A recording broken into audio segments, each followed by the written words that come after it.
Sahih Al-Bukhari 731 narrated Zayd bin Thabit, Allah's Messenger, made a small room in the month of Ramadan. Sayyid said, I think that Zayd bin Thabit said that it was made of a mat, and he prayed there for a few nights, and so some of his companions prayed behind him. When he came to know about it, he kept on sitting. In the morning, he went out to them and said, I have seen and understood what you did.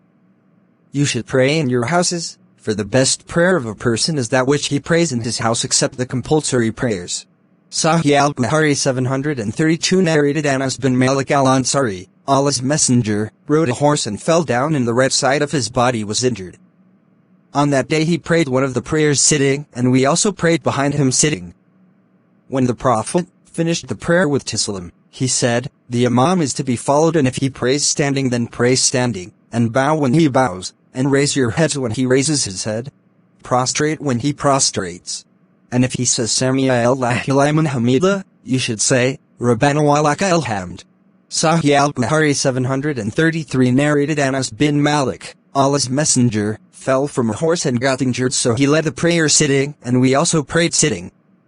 When he completed the prayer he said, the Imam is to be followed. If he says takbir then say takbir, bow if he bows.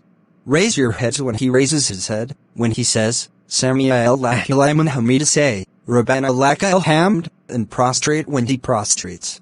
Sahih Al-Bukhari 734 narrated Abu Hurairah, the Prophet, said, the Imam is to be followed. Say the takbir when he says it. Bow if he bows.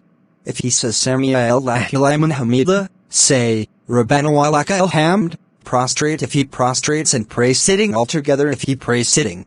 Sahih Al-Bukhari 735 narrated Salim bin Abdullah, my father said, Allah's Messenger used to raise both his hands up to the level of his shoulders when opening the prayer, and on saying the takbir for bowing.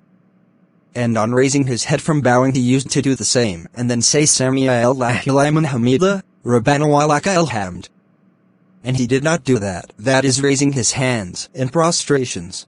Sahih Al-Bukhari 736 narrated Abdullah bin Umar, I saw that whenever Allah's Messenger stood for the prayer, he used to raise both his hands up to the shoulders, and used to do the same on saying the takbir for bowing, and on raising his head from it, and used to say, Sami'a Allahu liman hamida.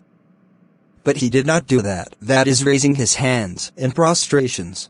Sahih Al-Bukhari 737 narrated Abu Chilaba, I saw Malik bin Huwairith saying takbir and raising both his hands on starting the prayers, and raising his hands on bowing, and also on raising his head after bowing. Malik bin Huwairith said, Allah's Messenger did the same. Sahih Al-Bukhari 738 narrated Abdullah bin Umar, I saw Allah's Messenger opening the prayer with the takbir and raising his hands to the level of his shoulders at the time of saying the takbir, and on saying the takbir for bowing he did the same. And when he said, Sami'a Allahu liman hamida, he did the same and then said, Rabbana wa lakal hamd. But he did not do the same on prostrating and on lifting the head from it.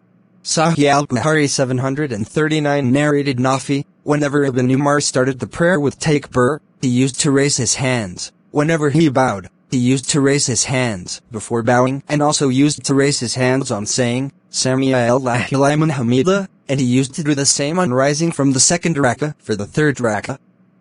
Ibn Umar said, the Prophet used to do the same. Sahih Al-Bukhari 740 narrated Sahl bin Sa'id, the people were ordered to place the right hand on the left forearm in the prayer. Abu Hazim said, I knew that the order was from the Prophet,